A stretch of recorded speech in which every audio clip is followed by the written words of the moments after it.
Physics Lab Course, Electric Field Shapes Lab. We're going to start with the objectives of this lab, and then we'll have to talk about some theory so we can understand the lab better. That will include electric field, the electric field of multiple charges, and then we'll define voltage or electric potential. Then we will show you how to do the lab. Objectives. We want to determine the shape of an electric field of various electrode configurations, or another way of saying that is multiple charges or continuous charge, by first finding the equipotential lines. So you can see we're going to have to define what electric field is and also what the equipotential lines are.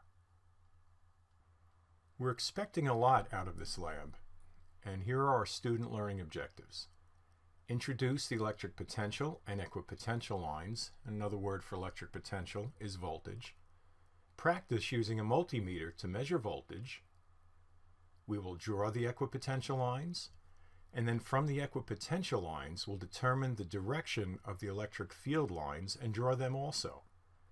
We will compare the electric field strength between pairs of points, and then calculate how much work is needed to move a charged particle between different points in the electric field. We will review these key concepts: the electric field, then the electric field of multiple charges, and then electric potential. Another name for that is voltage. Electric field. The electric field is a region around a charged particle or an object that exerts a force on other charged particles or objects. To find the electric field due to one charge, let's begin with the magnitude of the electric force between two charged objects. And that, of course, is Coulomb's law. The only difference we're going to do here is assume one charge is very, very large, that's Q, big Q, and the other is a small, and we call it a small positive test charge. And we're taking the magnitude of that to find the magnitude of the electric force between the two charges, big Q and little q. We'll start here with Coulomb's law, and we will find the electric field, and we're going to give that the symbol E. We'll find its magnitude due to the larger charge, and we're going to divide the force by the smaller charge, little q. So the electric field is going to be the force divided by a small charge there. So that will be K big Q over R squared absolute value. Like the electric force, the electric field is a vector. Here we're just showing the magnitude of it. And we're going to define the vector direction as away from a positive charge Q and towards a negative charge negative Q. The units for the electric field are newtons per coulomb, or abbreviated here N/C. More on the direction of the electric field.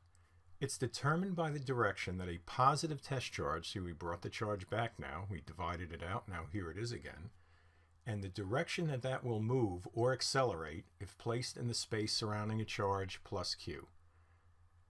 So, what would happen if an isolated positive test charge were placed near a positive charge big Q? Well, we've kind of given it away there. It will have an acceleration away from the large charge Q because like charges repel. And he's not moving because we're assuming this is very, very large compared to the little charge. This reiterates what we said on the previous slide. The positive test charge, which is this little q here, would accelerate to the left, away from large Q. Like charges repel. The isolated positive charge plus Q, this big guy over here, will repel a positive test charge. Therefore, the direction of the electric field surrounding the positive charge points radially outward or away from the positive charge in all directions. And this is actually a three-dimensional field, so it would also be coming out of the page and into the page. What if we have an isolated negative charge, negative Q here? That will also create an electric field, but in this case, a positive test charge will move towards negative big Q. So, the electric field lines point inward towards the charge. Why? Because opposite charges attract. We can also see something else from this little pictorial here. The strength of the electric field decreases as distance increases. We saw that from the formula, where the electric field is proportional to the force and proportional 1 over r squared. We represent that on the page here by the density of the field lines. The electric field lines are closer together in this area when they are closer to the charge that is generating the field.